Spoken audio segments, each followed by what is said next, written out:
আসসালামু আলাইকুম। একটি খবর যে আজিজের উপর মার্কিন নিষেধাজ্ঞার পর ক্ষমতাসীন আওয়ামী লীগ আসলে কি ভাবছে। প্রথম আলোর খবরের শিরোনাম হচ্ছে, রাজনীতি থাকতে পারে বলে ধারণা, তবে গুরুত্ব দিচ্ছে না আওয়ামী লীগ।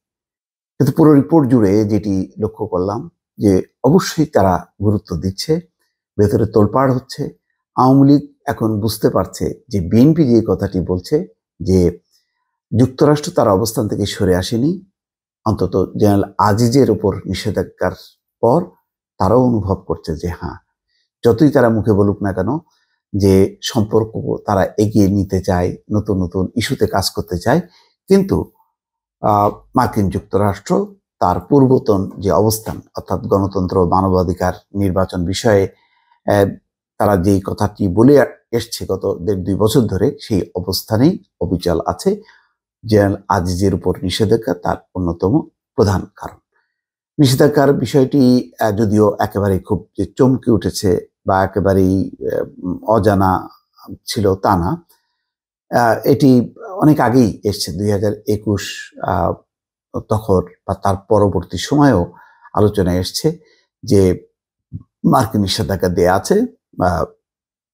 ডয়েচে ভেলে যখন নাকি খালেদ মহিউদ্দিন প্রশ্ন করেছিল জেনারেল আজিজকে যে আপনার উপর মার্কিন নিষেধাজ্ঞা আছে কিনা, তখন তিনি বলেন যে না, এরকম কোন নিষেধাজ্ঞার কথা তিনি জানেন না। যদি এরকম হয় তাহলে তো তাকে মেইল করার কথা, এরকম কোনো মেইল তিনি পাননি। কিন্তু লক্ষ্য করার বিষয় যে সেই আল জাজিরার সেই তথ্যচিত্র প্রকাশ পাওয়ার পর থেকে এরপরে কিন্তু জেনারেল আজিজ একবারও তিনি যুক্তরাষ্ট্র ভ্রমণে যাননি। এবং তিনি যদিও এখন বলছেন যে জীবনে তিনি অনেকবার যুক্তরাষ্ট্রে গেছেন, এখন তার আর যাওয়ার প্রয়োজন নেই। ফলে মার্কিন নিষেধাজ্ঞাকে তিনি খুব একটা আমলে নিচ্ছেন না। তিনি আমলে নিক বা না নিক, বিষয়টি ক্ষমতাসীনদের জন্য খুবই বিব্রতকর।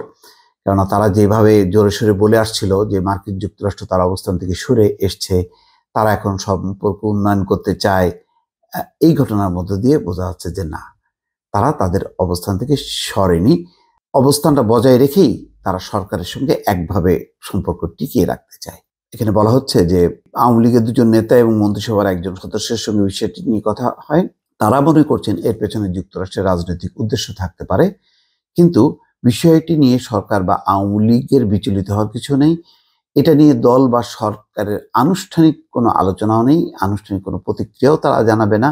এবং এটি নিয়ে মার্কিন যুক্তরাষ্ট্রের সঙ্গে যে খুব হিচড়ে যাবে, পাল্টা কোনো বক্তব্য দেবে বা জিজ্ঞাসা করবে যে কেন এটি, যেমন এই সমস্ত ক্ষেত্রে যেটা হয়, কোনো দেশ মানে যদি তার দেশের বিরুদ্ধে কোনো সরকার, কোনো দেশ যদি কোনো অবস্থান নেয় বা সিদ্ধান্ত নেয়, তাহলে তার প্রতিনিধি অর্থাৎ রাষ্ট্রদূত বা হাই কমিশনারকে ডেকে নিয়ে জিজ্ঞাসা করা। কিন্তু এই ক্ষেত্রে সরকার তেমনটি করবে না, কেননা পররাষ্ট্রমন্ত্রী নিজেই বলেছেন যে এই যে পদক্ষেপ নেওয়া হবে জেনারেল আজিজের বিরুদ্ধে, এটি মিশনকে তারা আগেই জানিয়েছিল।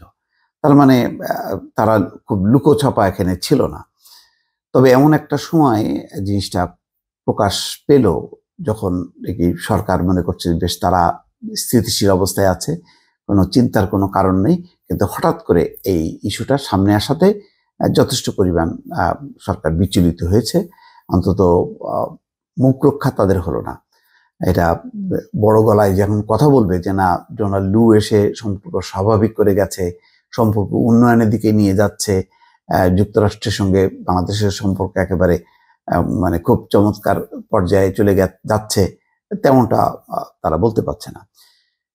তো নির্বাচন আগে নিষেধাজ্ঞার ঘোষণা এলে হয়তো সামরিক বেসামরিক আমলাদের মধ্যে প্রভাব পড়তে পারতো। একটাই রক্ষা, যে নির্বাচনের আগে যদি আসতো তাহলে এটা প্রশাসন একটু ধাক্কা খেত বড় ধরনের। তো সেইটা থেকে রক্ষা অন্তত নির্বাচনের পরে আসাতে কিছুটা তাদের মন্দের ভালো হয়েছে বলা যায়। দায়িত্বশীল নেতারা বলছেন যে গত 7ই জানুয়ারি নির্বাচনের আগেই আজিজ আহমেদের যুক্তরাষ্ট্রের ভিসা বাতিল হওয়ার বিষয়টি গণমাধ্যমে এসেছে। এবার পরিবারের সদস্যদের যুক্ত করে নিষেধাজ্ঞার বিষয়টি প্রকাশ করা হয়েছে, ফলে এটিকে আচমকা কোনো মার্কিন তৎপরতা বা চেষ্টা হিসেবে দেখার প্রয়োজন নেই। এছাড়া ভোটের আগে যে মার্কিন ভিসা নীতি ঘোষণা করা হয়, আজিজ আহমেদকে সেই নীতিতে নিষেধাজ্ঞা দেওয়া হয়নি। এটি তাদের একটা সেফগার্ড, এটা বেশ জোরে সোরে তারা বলছে। যাই হোক, এখন পুরো বিষয়টি এখন তারা একটা সন্তুষ্টি যে তারা বলছে যে এটি অ্যাপ্রোপ্রিয়েশন আইনের প্রয়োগ, ভিসা নীতি না। ভিসা নীতি হলে সরাসরি নির্বাচনটা যে খারাপ নির্বাচন হচ্ছে সেই কারণে আজিজ আহমেদের উপর ভিসা নিষেধাজ্ঞা দেওয়া হচ্ছে, সেটি সামনে আসতো, অর্থাৎ পলিটিক্যালি যথেষ্ট পরিমাণ একটু মানে খেলো হয়ে যেত আওয়ামী লীগের জন্য। অন্তত এটা ক্ষেত্রে সেটা হয়নি, সেটাই তাদের মুখ রক্ষা। তারপরও পুরো বিষয়টি তারা যথেষ্ট গুরুত্ব সহকারে দেখবে এবং তারা বলছে যে এই নিষেধাজ্ঞার মাধ্যমে এটাই স্পষ্ট যে যুক্তরাষ্ট্রের অবস্থানকে ধারণ না করা কঠিন, তাদের সঙ্গে সরকারের সব ধরনের তিক্ততা শেষ হয়ে গেছে, এটা ভাবা ঠিক হবে না। ভিসা নীতির আওতায় না হলেও মার্কিন সহকারী পররাষ্ট্রমন্ত্রী ডোনাল্ড লুর 3 দিনের বাংলাদেশ সফরের 1 সপ্তাহের মধ্যেই আজিজ আহমেদের ব্যাপারে এই ঘোষণা দেওয়ার পেছনে কিছু একটা রাজনৈতিক উদ্দেশ্য থাকতে পারে, তাই সতর্ক হওয়া দরকার। ভালো থাকবেন, আল্লাহ হাফেজ।